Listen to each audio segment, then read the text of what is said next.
Coulomb's law हमें सिर्फ दो चार्जेस पे क्या फोर्स लग रहा है ये बताता है, यानी कि सिस्टम हमारा सिर्फ ऐसा ही है, Q1 और Q2। Q1 पे क्या फोर्स लगेगा, Q2 पे क्या फोर्स लगेगा, कूलॉम्स लॉ केवल इतना ही बता पाता है। लेकिन अगर मल्टीपल चार्जेस हैं, खूब सारे हैं, Q1 Q2 Q3 Q4 Q5 Qn तक, बहुत सारे हैं, 10-12 हैं, 15 हैं, 10,000 हैं, 100 करोड़ हैं, कोई बहुत बड़ी value, n can be any number, तब नेट फोर्स क्या होगा, तब किसी एक चार्ज पे हमें फोर्स निकालनी होगी तो हम लोग क्या करेंगे, हम सारी फोर्सेस का वेक्टर सम कर देंगे। और एक बात होगी कि जो इंडिविजुअल फोर्सेस हैं उन पर कोई प्रभाव नहीं पड़ेगा, कोई इफेक्ट नहीं पड़ेगा अलग अलग चार्जेस होने के। जब कोई दो चार्जेस पे हम फोर्स कैलकुलेट कर रहे होंगे तब हम ये मान के चलेंगे कि बाकी सारे फोर्सेस जो हैं वो अदृश्य हो गए, बाकी सारे चार्जेस वहां पर हैं ही नहीं। चलिए इस बात को समझते हैं। इसी बात को इस तरह भी कह सकते हैं, the forces which the two charges exert on each other is not change by the presence of other charges. एक ही ये बात और ये बात एक ही है, ठीक है। तो मेन चीज हमें क्या याद रखना है कि भाई वेक्टर सम लेना है। अब जैसे Q1 था, मान लीजिए चार्ज ऑफ डिस्कशन, सारी फोर्स जो है नेट फोर्स ऑन Q1 हम निकालना चाहते हैं। F1 का मतलब है नेट फोर्स ऑन Q1। तो अब क्या होगा, पहला जो उसका दोस्त है Q2 F12 देगा उसके साथ, तब जब F12 कैलकुलेट कर रहे होंगे तो सिर्फ इन्हीं दोनों को देखेंगे। फिर दूसरा दोस्त उसका क्या है Q3, तो जब हम लोग F13 देख रहे होंगे तो सिर्फ इन दोनों को ही देखेंगे। और इसी तरह से हमेशा किसी दो चार्जेस की जोड़ी को ही हम लोग देखेंगे इंडिविजुअल फोर्सेस निकालने के लिए। F12 F13 F14 F15 से लेके F1n, ये सारी इंडिविजुअल फोर्सेस हैं। इन्हीं इंडिविजुअल फोर्सेस का वेक्टर सम होगा। आप देख रहे होंगे कि सारी मैंने अवे फ्रॉम Q1 बनाई है, तो मैंने मान लिया है कि सारे पॉजिटिव हैं। अगर सारे नेगेटिव होंगे तो सारे अंदर की तरफ बनेंगे, पॉजिटिव नेगेटिव का कॉम्बिनेशन भी हो सकता है, कोई प्रॉब्लम नहीं है। तो अब अगर F1 को हम लोग निकालना चाहते हैं तो हम लोग क्या करेंगे, F12 ले लें, F13 ले लें, F14 यहाँ पे मैंने बनाई नहीं है लेकिन होगी, और ऐसे आकर F1n तक खूब सारी फोर्सेस होंगी। सारी फोर्सेस का हम वेक्टर सम ले लेंगे। तो जब Q1 हमारा मेन चार्ज ऑफ डिस्कशन है तो फिर हम इनमें लगने वाली फोर्सेस की वजह से इन पर इफेक्ट ऐसा हम लोग कुछ नहीं देखेंगे, ठीक है। तब सिर्फ इसे देखेंगे। अब जब मान लीजिए सेंटर ऑफ डिस्कशन हमारा Q2 हो गया, तो Q2 के दोस्त क्या क्या है, Q1 Q3 और Qn, है ना, पहला वाला भी तो गिनेंगे। अब यहां पे क्या आ जाएगी फोर्सेस, F, भाई पहले हम लोग क्या लिखते हैं, 1 इसलिए लिख रहे हैं क्योंकि सेंटर ऑफ डिस्कशन Q1 है। इस बार सेंटर ऑफ डिस्कशन Q2 है, तो हम लोग क्या करेंगे, सब में पहले 2 लिख देंगे। ये तो नोटेशन का फर्क है।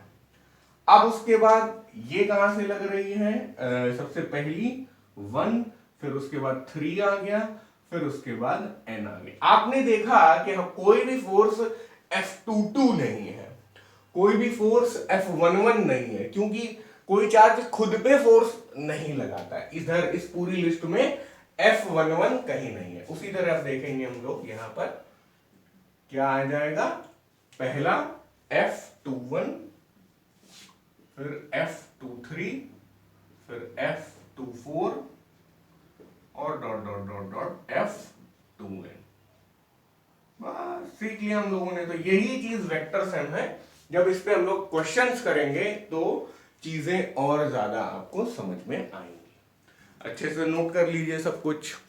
इंटेंसिटी ऑफ इलेक्ट्रिक फील्ड, इसे हम लोग केवल इलेक्ट्रिक फील्ड बोलेंगे आगे चल के ज्यादातर। तो अगर हमें किसी भी पॉइंट पर, ये लाल वाला पॉइंट है, इस पर इलेक्ट्रिक फील्ड निकालनी है तो हम क्या करेंगे, वहां पे एक चार्ज रख देंगे, छोटा सा, बहुत छोटा चार्ज रख देंगे। उस छोटे चार्ज का नाम होगा Q0 उसका मैग्नीट्यूड होगा 1 कूलम। उसको हम कहेंगे क्या, यूनिट पॉजिटिव टेस्ट चार्ज, यानी कि प्लस चार्ज होना चाहिए। कैसा होना चाहिए, +1 कूलम होना चाहिए। और इस पर फोर्स कैलकुलेट करेंगे कि ये Q0 कितना फोर्स एक्सपीरियंस कर रहा है। ये फोर्स मैंने वेक्टर फॉर्म में इसलिए रखा क्योंकि अगर इस तरफ या इस तरफ कहीं पे भी एक ही चार्ज है तो एक चार्ज के हिसाब से सिंगल फोर्स आ जाएगी। खूब सारे चार्ज हैं तो हम लोग सुपरपोजिशन लगाकर एक नेट फोर्स निकाल लेंगे। तो इस फोर्स को आप नेट फोर्स मानिए, बाकी सारे जितने भी चार्जेस हैं या जो भी फील्ड हैं उनकी वजह से जो इसमें नेट फोर्स लग रही वो F है। अब F हमने जो भी तरीका लगाया निकाल लिया बस। तो हमारी इलेक्ट्रिक फील्ड क्या हो जाएगी, electric field is equal to F divided by Q0।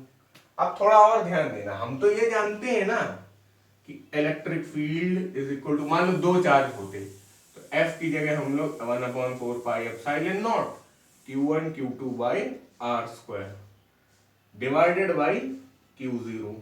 अब अगर मान लो जो दो चार्जेस हैं उनमें से पहला वाला चार्ज यही है Q0 या दूसरा वाला चार्ज Q0 है, ठीक है। मान लो कि सिर्फ दो चार्जेस हैं, एक अपना ये टेस्ट चार्ज है Q0 और दूसरा जो चार्ज था उसका नाम हमने Q0 रख दिया। तो क्या होगा, Q1 जो हो जाएगा Q0 हो जाएगा और Q2 जो हो जाएगा वो केवल Q बन जाएगा।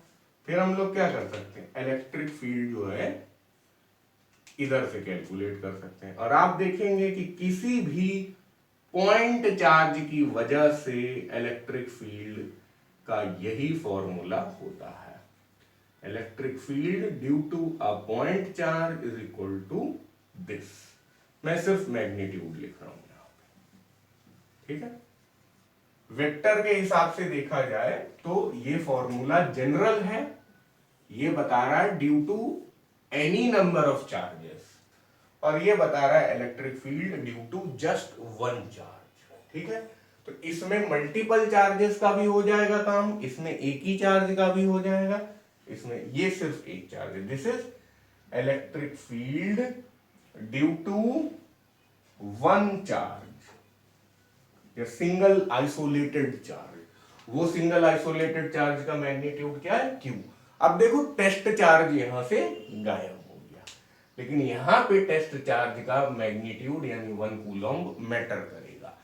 अब देखो अगर बात हम लोग कर लेते हैं यूनिट की, तो ये न्यूटन है, ये कूलम है, तो इलेक्ट्रिक फील्ड की यूनिट क्या हो जाएगी, न्यूटन पर कूलम। भाई F क्या है, वेक्टर है, तो इसका मतलब इलेक्ट्रिक फील्ड भी वेक्टर होगा।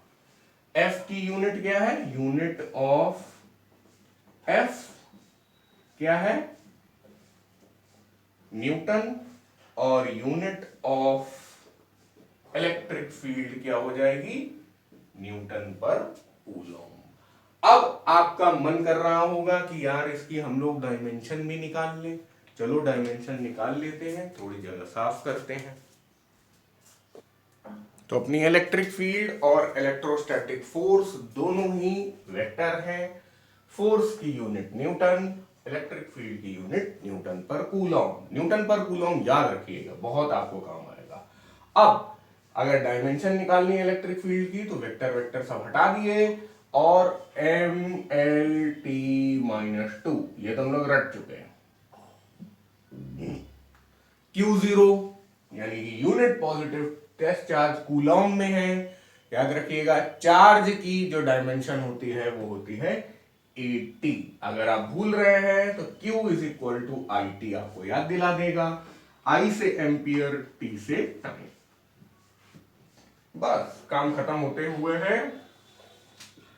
इलेक्ट्रिक फील्ड, इसकी डायमेंशन हो जाएगी क्या, MLT-3A-1। देखो ML तो ऐसे ही उतर आए, T इसके साथ और A अकेला। तो इस तरह से हम लोगों ने डायमेंशन निकाल ली। अभी हम लोगों ने बात की कि अगर हमें फोर्स पता है तो हम इलेक्ट्रिक फील्ड निकाल लेंगे Q0 की मदद से। अब उल्टा हम लोग कर रहे हैं कि हमें इलेक्ट्रिक फील्ड पता है और हम लोग फोर्स निकालने की कोशिश कर रहे हैं। ठीक है, तो जैसे मान लीजिए कोई पॉइंट है, उसी पर एक चार्ज रखा हुआ है Q। ये Q कोई जरूरी नहीं है कि यूनिट पॉजिटिव टेस्ट चार्ज, ये खूब तगड़ा Q हो सकता है, मतलब 10 कूलॉम, 100 कूलॉम, 5000 कूलॉम, -10 कूलॉम, कुछ भी हो सकता है, पॉजिटिव नेगेटिव कोई भी वैल्यू ले सकता है। इस Q0 की मजबूरी है कि वो केवल 1 कूलॉम रहे। This Q can have any value. तो इस बार हमें क्या है कि इलेक्ट्रिक फील्ड पहले से मालूम है और हमारा गोल है फोर्स निकालना। तो इसी की शक्ल रिपीट कर ली जाए, फोर्स निकालना हमारा गोल है, तो F is equal to QE। बस इसको इधर ले गया, क्या नया काम कर लिया। तो इससे हम लोगों ने क्या निकाली, फोर्स निकाली। तो यहां पर फोर्स पता थी, इलेक्ट्रिक फील्ड निकाला, यूनिट पॉजिटिव टेस्ट चार्ज को यूज किया। यहां पर हमें इलेक्ट्रिक फील्ड पता थी, फोर्स निकाली। और जैसे जैसे मतलब चार्ज चेंज हो जाएगा या इलेक्ट्रिक फील्ड चेंज हो जाएगी तो फोर्स हमारी चेंज होने लगेगी। तो आप जब फॉर्मूले याद करें, जब क्वेश्चंस सॉल्व करेंगे, तो आपको बिना वेक्टर का F is equal to QE से भी बहुत सारी चीजें सॉल्व होते हुए दिखाई देंगी।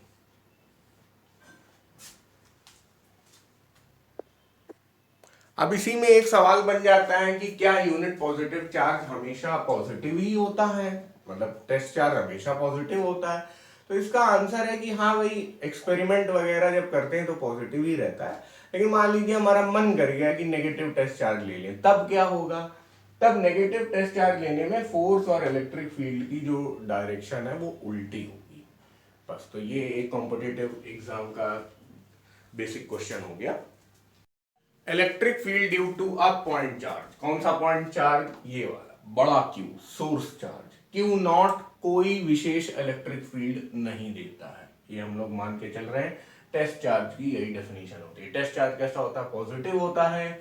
इसको भी हम लोगों ने कैसा ले लिया, पॉजिटिव ले लिया। पॉजिटिव ले लिया इसीलिए direction of force, direction of repulsion इस तरफ है, इसीलिए ये इलेक्ट्रिक फील्ड की भी डायरेक्शन इस तरफ है। ये सब हम लोग जानते हैं। E अगर मैग्नीट्यूड की बात करें तो फोर्स अपॉन Q0 होगा, और F की जगह हम लोग डाल दें 1/4 पाई एप्सिलॉन नॉट Q1 कौन सा, बड़ा Q, Q2 कौन सा, Q0 डिवाइडेड बाय डिस्टेंस कितनी, R है ना, ये डिस्टेंस कितनी है, R है, तो R स्क्वायर, ये पूरा डिवाइडेड बाय Q0। ये चीज कर भी चुके हम लोग और अच्छे से डिटेल में करेंगे अभी। तो ये हो गया Q0 कैंसल। तो हम लोग बोल सकते हैं इलेक्ट्रिक फील्ड का magnitude due to a point charge हो जाएगा उसका चार्ज खुद डिवाइडेड बाई कितनी दूरी पे हम लोग ले रहे हैं। मतलब ये जो R है, R दूरी पे हमारा पॉइंट ऑफ ऑब्जर्वेशन है। मतलब हम लोग इसको यहां भी रख सकते हैं, अगर हम लोग टेस्ट चार्ज यहां रख देते तो ये दूरी जो R है वो कुछ और हो जाती, R1 हो जाती। तो अलग अलग डिस्टेंस पे इस पूरे यूनिवर्स में इस चार्ज के अराउंड जो इलेक्ट्रिक फील्ड होगी किसी भी पॉइंट पे, वो इस फॉर्मूले से कैलकुलेट हो जाएगी। तो बड़ा अच्छा फॉर्मूला है उस हिसाब से, तुम है ना। अब इसी को वेक्टर बाजी करके करना है तो वेक्टर बाजी कर लो, 1/4 pi epsilon not Q by R square R cap. बस इतना करना है आपको। यहाँ पे यूनिट लिखने का मन है, न्यूटन पर कूलॉम लिख लो, अगर सबकी ऐसा यूनिट है सब कुछ तो। और दूसरी बात, अगर एक अकेले चार्ज की जगह मल्टीपल चार्जेस हों, खूब सारे चार्जेस हों, ये भी हो, ये भी हो, ये भी हो, खूब सारे हैं, और उनकी वजह से इस पॉइंट Q0 पे निकाल रहे हैं, तब हम लोग क्या करेंगे, सबको पहले चित्र बना लेते हैं, दिखाई कैसा देगा। खूब सारे हैं बड़े बड़े चार्जेस, तगड़े तगड़े, और टेस्ट चार्ज अपना Q0 यहां तो अब ध्यान दो, तो इनकी भाई मान लो Q1 2 3 है Qn, तो अगर Q1 से इसको Q1 मान लो यार, वो पास में है, अगर Q1 से डिस्टेंस कितनी है R1 है, Q2 से डिस्टेंस कितनी है R2 है, तो यही फॉर्मूला कई बार रिपीट होएगा, या ये वेक्टर वाला अगर देखना चाहते हैं तो यही फॉर्मूला कई बार रिपीट होगा। तब हमारा इलेक्ट्रिक फील्ड नेट में क्या हो जाएगा, पहले वाले की Q1 की इलेक्ट्रिक फील्ड, Q2 की इलेक्ट्रिक फील्ड, Q3 की इलेक्ट्रिक फील्ड, सबको उठा के आप जोड़ दीजिए और कहां तक जाइए, n तक जाइए, और हर बार यहां पर 1/4πε0 आएगा, हर बार Q की जगह Q1 Q2 Q3 Qn तक आएंगे, हर बार R की जगह R1 R2 R3 R4 आएंगे। तो उसको बहुत कॉम्प्लिकेटेड लिखने की बजाय हम लोग क्या करेंगे, 1/4πε0 लिख लेंगे। अच्छा एक बार और लिख देता हूं, चलो आपको समझ में आए, जिससे कि Q1/R1 square, Q2/R2 square, plus dot dot dot dot, अपना अपना वेक्टर भी यहां पे चिपकाना पड़ेगा क्योंकि ऊपर वेक्टर है, तो Qn/Rn स्क्वायर, और वेक्टर चिपका दो Rn cap, R2 cap, R1 cap, ठीक है। अब इसी चीज को और ज्यादा कॉम्पैक्ट तरीके से लिखा जा सकता है। यहां पे ये वाला जो है वो एक चार्ज की वजह से ये दोनों, और अब जो हम लोग लिख रहे हैं वो मेनी चार्जेस की वजह से, सिग्मा डिवाइडेड बाय सिग्मा, इधर आ गया QI डिवाइडेड बाय RI का स्क्वायर और RI कैप, और एक चीज I जाएगा 1 से लेके n तक। अब ये देख के थोड़ा दिक्कत तो हो जाती है कुछ बच्चों को, सिग्मा विग्मा पसंद नहीं आता है उन्हें, कोई बात नहीं, ये तो आता है, इसी को याद कर लो। So this is done. अब इसे छाप लो। Electric field, electric lines of force, इन्हें पढ़ते हैं। सबसे पहले इलेक्ट्रिक फील्ड वो चीज होती है, वो असर होता है, वो प्रभाव होता है जिसकी वजह से हमें फोर्स एक्सपीरियंस होता है।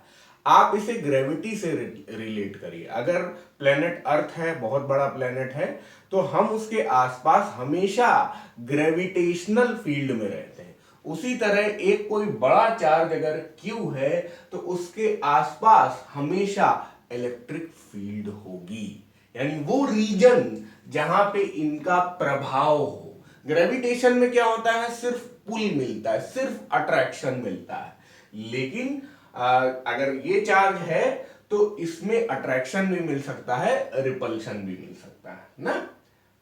तो वही बात यहां पे लिखी हुई है, this is electric field due to big charge Q। अब बिग चार्ज Q, इसका एक और नाम होता है, इसको हम लोग बोलते हैं सोर्स चार्ज। भाई सोर्स चार्ज मतलब यही तो प्रभाव डालना है, ये बड़े आदमी है, तगड़े हैं, अर्थ जैसे हैं, सन जैसे हैं, और Q0 हम लोग जैसे हैं, टेस्ट चार्ज, पतले दुबले, बहुत ही छोटे, है ना।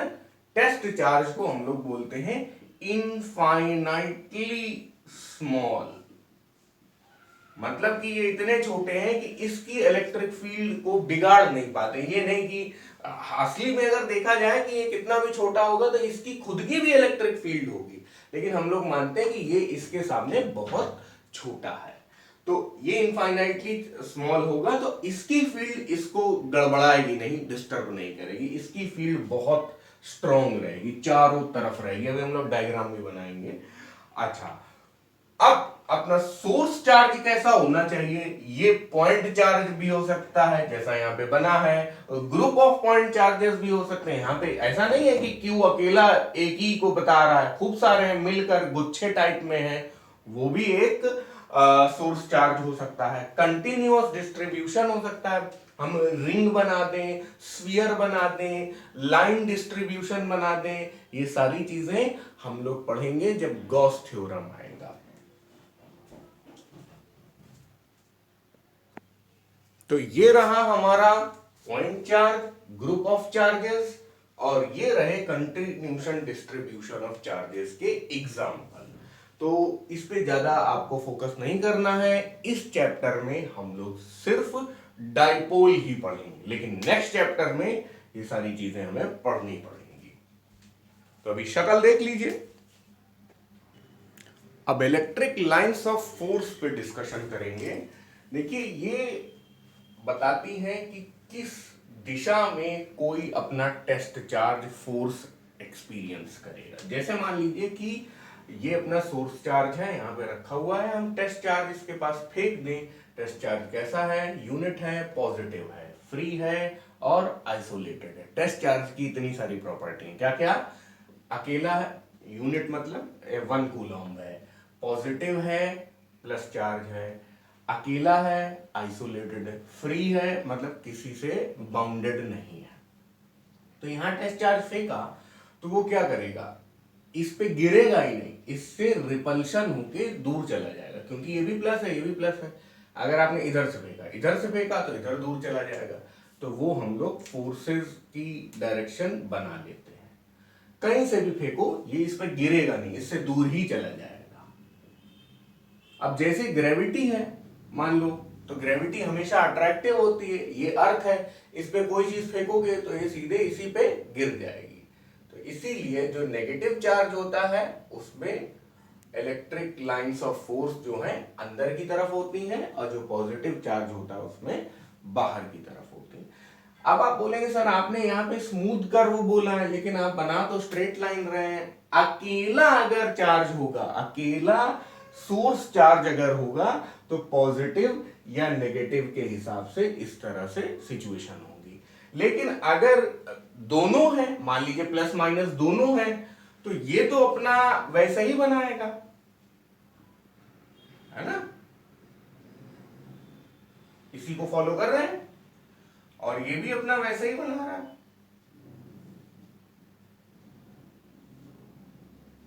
लेकिन अब कुछ ऐसी, जब इसके आसपास होंगे तो ऐसा सिचुएशन होगा, इसके आसपास होंगे ऐसा सिचुएशन होगा। अब कोई ऐसी पोजीशन है जहां पर ये दोनों का ही प्रभाव आ रहा है, तब फिर क्या होगा? ये तो कहेगा मैं ऐसे बोल रहा हूं, और ये कह रहा है कि मैं ऐसे बोल रहा हूं। तो अब आप यहां पे ऐसे स्ट्रेट लाइन से नहीं जोड़ेंगे, इसे कर्व से जोड़ देंगे। बस यही चीज होती है। यहाँ पे जहां जहां बन सकता है वहां वहां कर्व बना दो। आप सब इसको, ये लोग ऐसे ऐसे भी जोड़ देते हैं। अब आपको समझ में आ रहा होगा कि इन दोनों का हाइब्रिड है ये, एक तरीके से, है ना?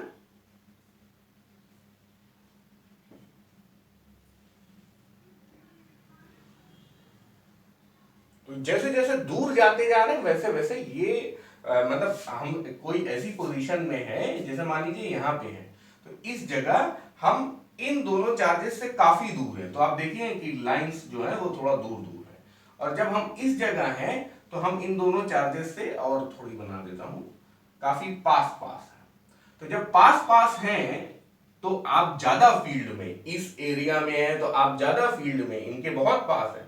लेकिन इधर हैं तो आप कम फील्ड में है, दोनों से दूर हो चुके हैं। ठीक है, लेकिन दूर हो चुके हैं बट प्रभाव अभी खत्म नहीं हुआ। अब आप इसके बाद इनको ऐसे, मतलब अब ये कह रहे हैं कि एक और बड़ा कर्व बनेगा यहाँ पे, तो उसको हम बना ही नहीं पा रहे हैं। ये अंदर की तरफ है ना, और उसके बाद ये बाहर की तरफ, और ये अंदर की तरफ। इस तरह से आप इसे कंप्लीट कर सकते हैं। ये प्लस माइनस के लिए, आगे आप पढ़ेंगे equal and opposite charges plus minus है तो उसको हम लोग क्या कहते हैं? डाइपोल कहते हैं। ये आइसोलेटेड पॉजिटिव चार्ज है, ये आइसोलेटेड नेगेटिव चार्ज है। आइसोलेटेड बोल रहा हूं इसका मतलब ये नहीं है कि ये टेस्ट चार्ज है। ये कैसा है? ये सोर्स चार्ज है।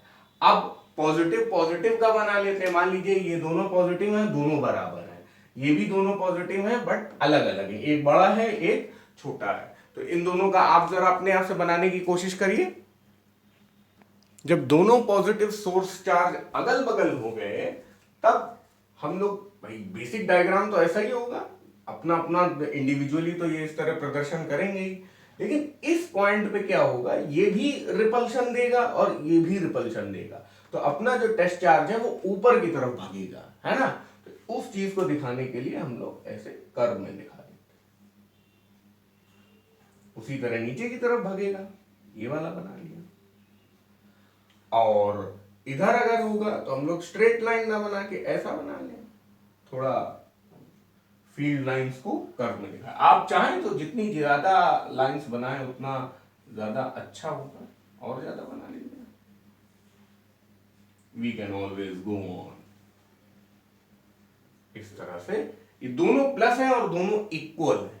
जब अनइक्वल होंगे, ये ज्यादा होगा ये कम होगा, तब क्या होगा कि इसके आसपास फील्ड लाइंस ज्यादा घनी होंगी और इसके आसपास कम होंगी और छोटी होंगी। ठीक है, दोनों प्लस है, ये ज्यादा बड़ा बड़ा आइटम देगा। यहां पे क्या होगा, क्योंकि दोनों बराबर हैं तो न्यूट्रल पॉइंट आ जाएगा कहीं बीच में, ऐसा पॉइंट जहां पर कोई फोर्स नहीं होगी। न्यूट्रल पॉइंट यहां पे भी आएगा, लेकिन ये क्या है, ज्यादा रिपल्शन देगा, ये कम रिपल्शन देगा, तो अपना न्यूट्रल पॉइंट यहां कहीं आएगा। तो जो न्यूट्रल पॉइंट है उससे जस्ट ऊपर ये पैरेलल वाली जाती है। तो आप मतलब एक तरीके एसिम्प्टोटिक, अगर आप एसिम्प्टोट्स नहीं जानते हैं तो कोई बात नहीं, आई थिंक आप जानते हो, 12th में आ गए हैं ना, एसिम्प्टोट आपने सीखे होंगे उसमें, पैराबोला हाइपरबोला इलिप्स में। ठीक है, तो इस तरह से ये आ जाए। अरे एक बात समझ में, अब इसको हटा दो, ये दिखाना नहीं है, तो ये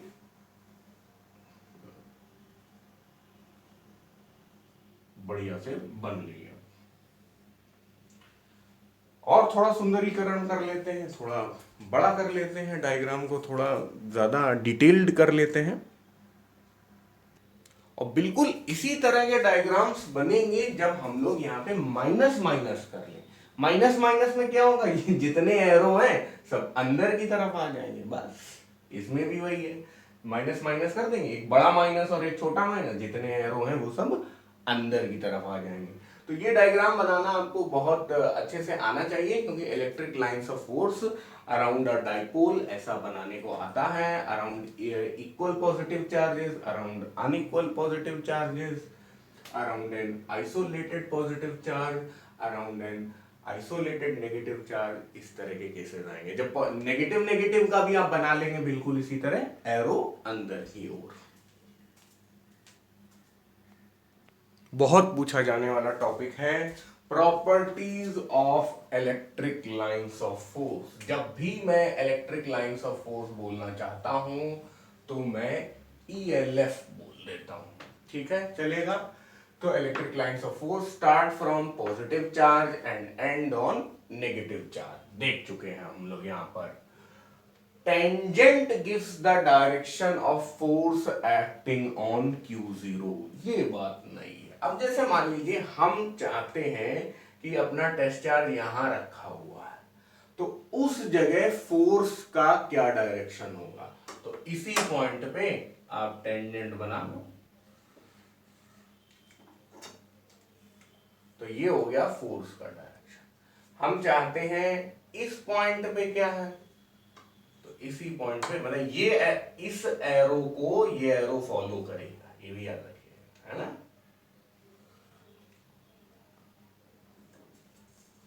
तो यहाँ पे ये बना दिया, है ना। तो इस पॉइंट पे टेंजेंट बना दिया, इस पॉइंट पे टेंजेंट बना दिया। तो ये अगर अपना टेस्ट चार्ज यहां से यहां तक चल रहा है तो उसमें कभी फोर्स ऐसे लगेगी, कभी फोर्स ऐसे लगेगी, कभी ऐसे लगेगी और कभी ऐसे लगेगी।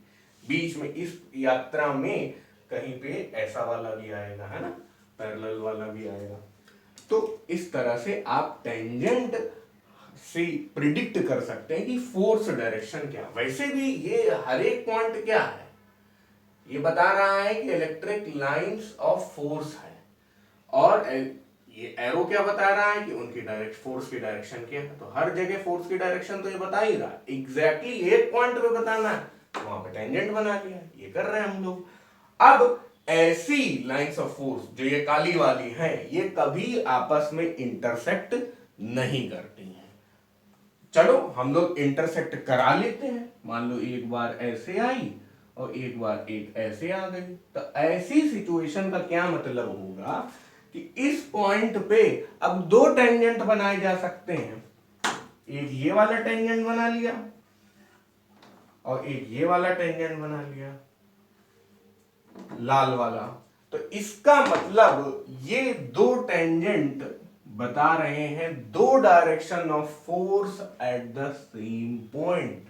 लेकिन भाई फोर्स तो अपनी वेक्टर क्वांटिटी है, तो उस पॉइंट पे तो उसकी एक ही डायरेक्शन होगी ना, दो दो डायरेक्शन नहीं हो सकती है।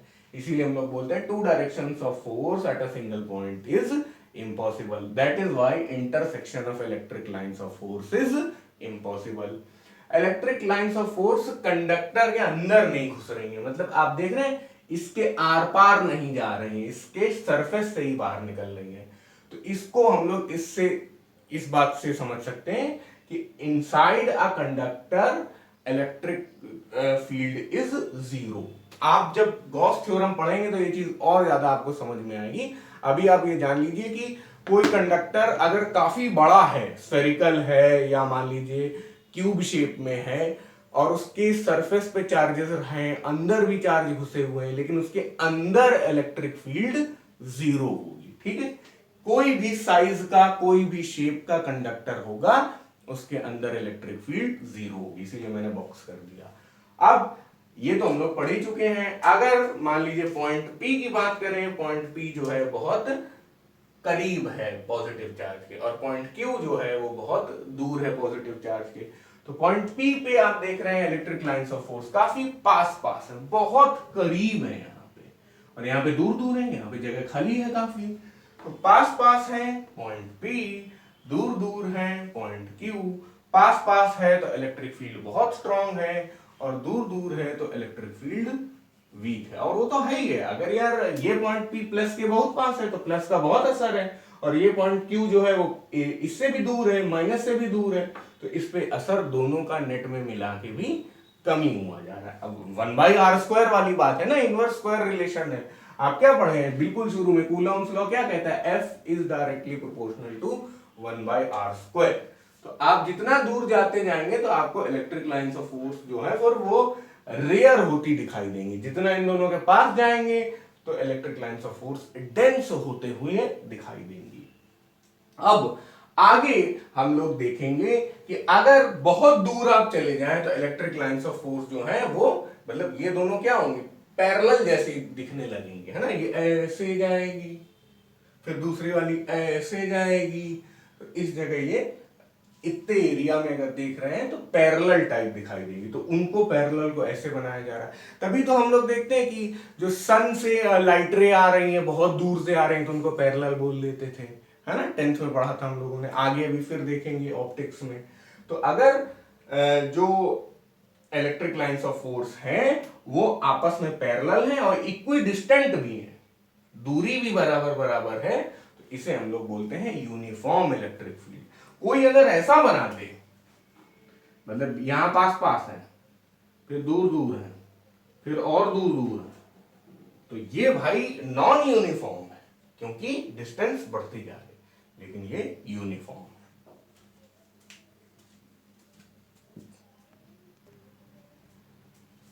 अगर हम कोई टेस्ट चार्ज इधर छोड़ देते हैं इस लाइन पे, ठीक है, इस लाइन पे छोड़ देते हैं, तो आप देखिए ये पहले लंबी थी इलेक्ट्रिक लाइंस ऑफ फोर्स, ये फिर छोटी हो गई, फिर और छोटी हो गई, यानी कि टेस्ट चार्ज जो है वो इधर न्यूट्रल पॉइंट पे आना चाहेगा। ये सिचुएशन है अट्रैक्शन की, ठीक है। और उसी तरह अगर हम कोई टेस्ट चार्ज यहां पे छोड़ दें तो इस न्यूट्रल, इस पॉइंट से वो इधर नहीं आना चाहेगा बल्कि और दूर जाना चाहेगा, क्योंकि ये दोनों उसको रिपल्शन देके एक नेट में फोर्स दे देंगे, रिजल्टेंट फोर्स ऊपर की तरफ। इसे हम लोग बोलेंगे repulsion. Tendency of electric lines of force to separate in direction. देखो ये सब दूर दूर हो रहे हैं, यहाँ पे ये दूर है, ये दूर है, ये दूर है, ये दूर है, तो इस सिचुएशन को हम लोग रिपल्शन कहेंगे।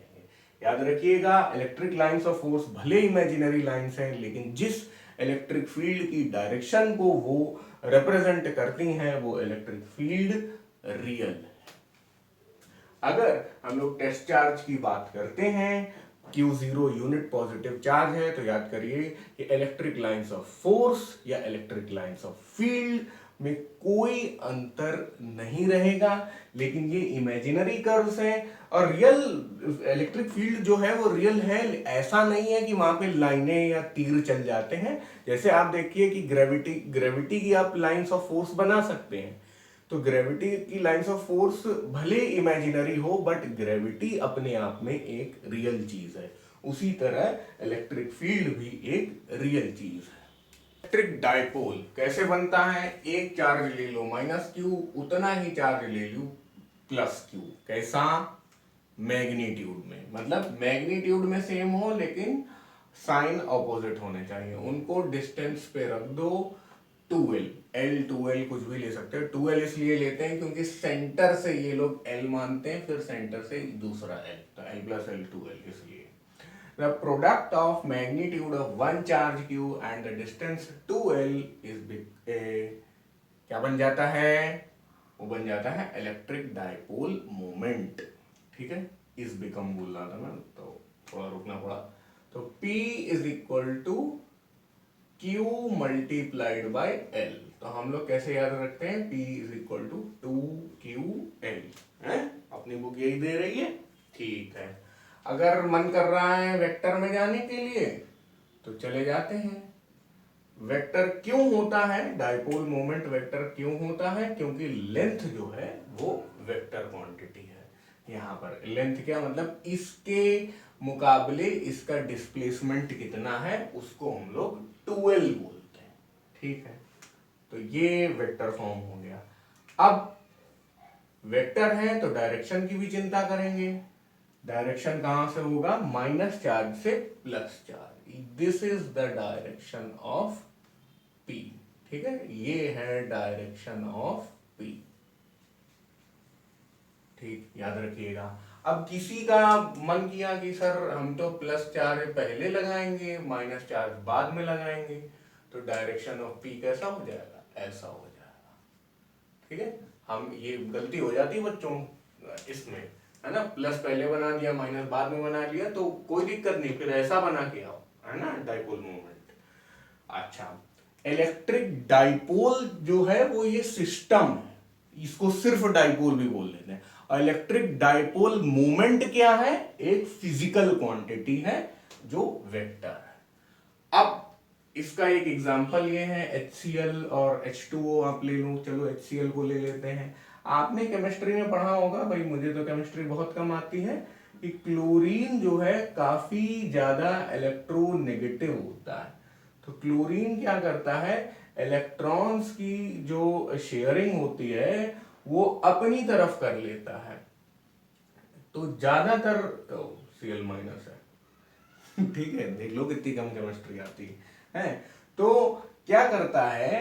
क्लोरीन सारे इलेक्ट्रॉन को अपनी तरफ खींच लेता है। जो शेयर्ड पेयर ऑफ इलेक्ट्रॉन है उनको अपनी तरफ लाने की कोशिश करता है। तो ये नेट में माइनस डेल्टा हो जाता है और ये नेट में प्लस डेल्टा हो जाता है। अब देखो, यहाँ माइनस है यहाँ प्लस है, तो अपना इलेक्ट्रिक डायपोल मोमेंट की डायरेक्शन कैसी हो जाएगी? ऐसी हो जाएगी।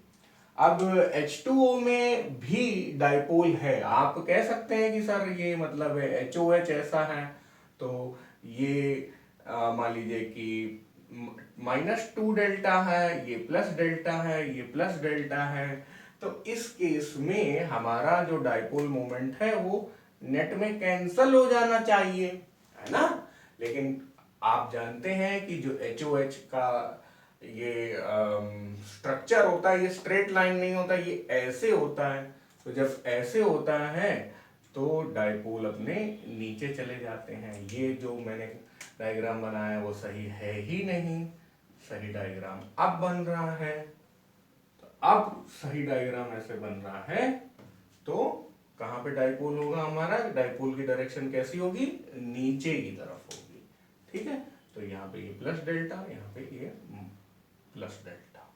ठीक है, तो यहाँ पे क्लोरीन इलेक्ट्रोनेगेटिव है तो शेयर्ड पेयर ऑफ इलेक्ट्रॉन अपनी तरफ खींच रहा है। यहाँ पे ये इलेक्ट्रोनेगेटिव है ऑक्सीजन, तो ये शेयर्ड पेयर ऑफ इलेक्ट्रॉन अपनी तरफ खींच रहा है, इसलिए यहाँ पे डाइपोल मोमेंट ऐसा और यहाँ पे नेट में डाइपोल मोमेंट ऐसा। भाई इन दोनों का वेक्टर एडिशन आ जाएगा ना, ठीक है। ओके, अब क्योंकि ये वेक्टर है तो भाई थोड़ा सा और लिख लिया जाए, यूनिट वगैरह लिख लिया जाए, है ना। डायरेक्शन भी तो बता ही दिया हम लोगों ने, तो यूनिट बहुत ही आसान है भाई, कूलॉम मल्टीप्लाइड बाय डिस्टेंस, तो कूलॉम मीटर, ठीक है। और इसका डायमेंशन अगर लेना है तो कूलॉम दे देगा 80 और मीटर दे देगा L, है ना। लेकिन हम लोग कैसे लिखते हैं, ए को लास्ट में लिखते हैं तो LTA लिख देते हैं, है ना। डायमेंशन कैसे लिख देंगे, LTA।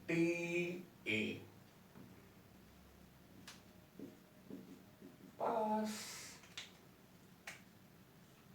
तो ये चीजें भी यहां पे याद रखने की थी। अब एक आखिरी बात नीचे लिखी हुई है कि atom is not a dipole. Atom dipole क्यों नहीं है भाई यार, अब यहाँ पे तो कंफ्यूजन आ सकता है कि हमारे पास तो नेगेटिव इलेक्ट्रॉन है और पॉजिटिव प्रोटॉन है, तो डाइपोल क्यों नहीं आ रहा है भाई। अब मान लीजिए हम लोग ऐसा लेते हैं, हीलियम एटम लेते हैं, ठीक है। उसमें न्यूक्लियस है, न्यूक्लियस के चारों तरफ जो इलेक्ट्रॉन है वो चक्कर लगा रहे हैं। तो होता ये है कि पॉजिटिव चार्ज यहां पे है, पॉजिटिव चार्ज का centre of mass centre of the atom में आएगा, और नेगेटिव चार्ज का जो सेंटर है वो भी सेंटर ऑफ एटम में आ जाएगा। तो एक तरीके से जो ये नेट में प्लस क्यू होता है, ये क्या है, न्यूक्लियस की वजह से, और जो माइनस क्यू होता है इलेक्ट्रॉन्स की वजह से, वो दोनों सेम पॉइंट में होते हैं, तो 2L इज इक्वल टू 0 हो जाता है। इसलिए यहां पे कोई डाइपोल मोमेंट नहीं जनरेट होता है। तो हम लोग कह देते हैं कि an isolated atom is electrically neutral and it is not a dipole.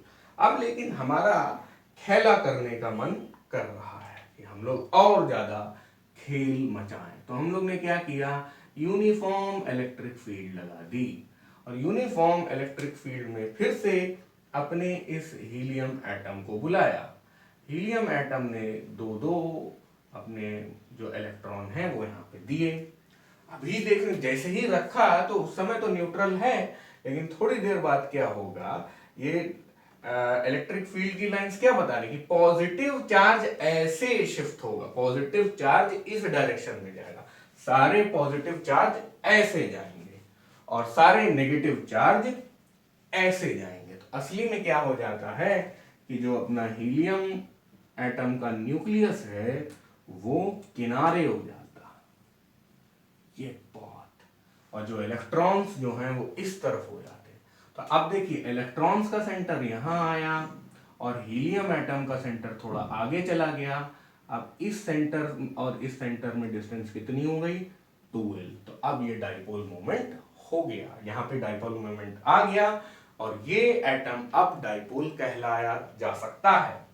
So an atom placed in an electric field becomes a dipole. चाहे डाइपोल बोले चाहे इलेक्ट्रिक डाइपोल बोले, एक ही बात है। ये रही electric lines of force around a electric dipole. Dipole कहां है, ये माइनस से लेके ये प्लस तक, तो प्लस से निकलेंगी और माइनस में जाएंगी इलेक्ट्रिक लाइंस ऑफ फोर्स। सबकी डायरेक्शन बना लेते हैं, प्लस से निकलेंगी और माइनस में चली जाएंगी। तो कॉपी कर लीजिए, कीड़ा लग रहा है देखने में मुझे ये। Dipole placed in a uniform electric field, तो ये लाल रंग से यूनिफॉर्म इलेक्ट्रिक फील्ड बना दी है। Uniform electric field equi distant पे और आपस में पैरेलल, हम लोग ने यही सीखा था। डाइपोल को हम लोगों ने इस तरह रख दिया है, ये आपस में बंधे भी हुए हैं ताकि डाइपोल टूट ना जाए। जैसे कि हम लोगों ने देखा था कि HCl मॉलिक्यूल वैसा होता है। तो अब अगर किसी आइसोलेटेड पॉजिटिव चार्ज को इसमें छोड़ दिया जाए तो वो इधर की तरफ जाएगा, और किसी आइसोलेटेड नेगेटिव चार्ज को इसमें छोड़ दिया जाए तो वो इधर की तरफ जाएगा। अब इन दोनों को आपस में बांध दिया गया है, तो ये इधर जाना चाहता है, ये इधर जाना चाहता है, तो ये ऐसे करके, चलिए मैं आपको स्केल से दिखा देता हूं। ये जो है, मान लीजिए थोड़ा बड़ा है ये इस पे नेगेटिव है और इस पे पॉजिटिव है, तो ये इधर भागना चाहता है, ये इधर भागना चाहता है, तो ये ऐसे हो जाएगा तो स्टेबल पोजीशन होगी। अगर ये ऐसे हो जाएगा तो अनस्टेबल पोजीशन होगी, ठीक है ना। तो पॉजिटिव वाला राइट साइड में आना चाहिए, नेगेटिव वाला लेफ्ट साइड में आना चाहिए, तब ये स्टेबल पोजीशन में आ जाएगा। तो ऐसी स्थिति में आने के लिए हम लोग इसमें देखते हैं कि कितना टॉर्क लग रहा है, ठीक है। जो करंट सिचुएशन है इसमें ये फोर्स लगाएगा QE, है ना, F is equal to QE होता है, और इस पर फोर्स लगेगा QE, ठीक है। तो या माइनस QE आप बोल सकते हो यहां पर, लेकिन अभी तो हम लोग मैग्नीट्यूड को ही देख रहे हैं तो कोई दिक्कत नहीं है। तो टॉर्क का फॉर्मूला क्या होता है? Force multiplied by perpendicular distance. तो आप पॉजिटिव वाले को देख लो, यहां से परपेंडिकुलर डिस्टेंस देखिए, डिस्टेंस 12 नहीं होगी, परपेंडिकुलर डिस्टेंस कौन सी होगी? ये वाली होगी। अब ये वाली होने के लिए यहाँ पे एंगल हमें थीटा भी मालूम होना चाहिए। तो ये थीटा है, ये 90 डिग्री है, ये 12 है, तो ये वाली डिस्टेंस जो हो जाएगी 2L sin थीटा। तो परपेंडिकुलर डिस्टेंस कितनी हो गई? 2L sin theta. तो और फोर्स कितनी है? PE, QE, P तो अभी ला ही नहीं पाए हम लोग, multiplied by perpendicular distance 2L sin theta. अब देखो यहाँ पे क्रॉस ना लगा के हम लोग ब्रैकेट लगा दे रहे हैं, क्योंकि मैग्नीट्यूड की बात हो रही है, अभी क्रॉस प्रोडक्ट बाद में लाएंगे। अब देखो 2L और Q को आप साथ में कर दो तो क्या आ जाएगा? Tau is equal to 2QL E sine theta. और हम लोग ने अभी सीखा है कि 2QL कैसा होता है? डाइपोल मोमेंट होता है, यानी P होता है, तो PE साइन थीटा। अब P होता कैसे है? माइनस से प्लस डायरेक्शन में। तो यहां पे बना दो अपने P को तगड़ा सा,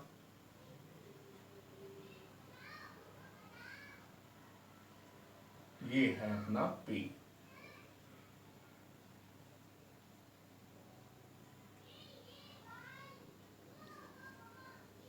वेक्टर P, ठीक है।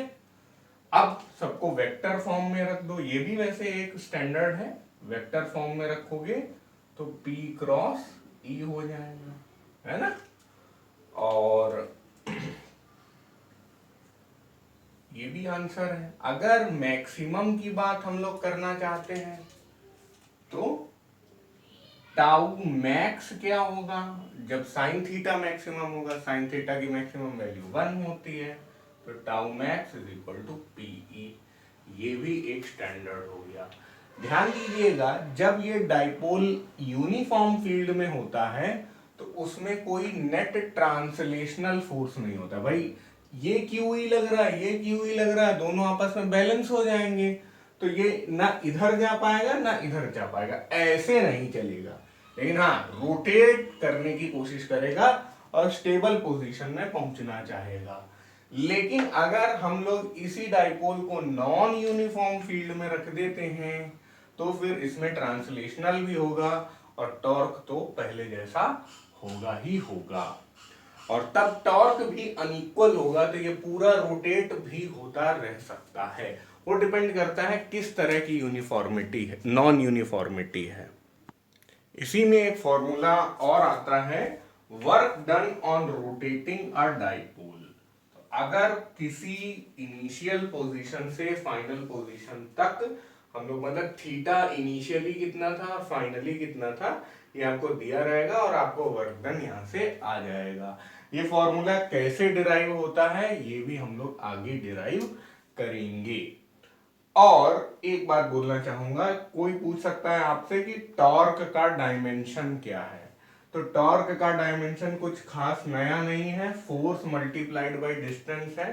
तो ये न्यूटन मीटर इसकी यूनिट हो जाएगी, न्यूटन मीटर यूनिट हो जाएगी। तो डायमेंशन क्या हो जाएगी, mlt-2 न्यूटन की यानी फोर्स की मल्टीप्लाइड बाई एल, तो M L square T minus two. Torque की डायमेंशन क्या है, M L square T minus two. Work done की भी वही डायमेंशन है, M L square T minus two. और अपने पी की डायमेंशन क्या होती थी, एल टी ए।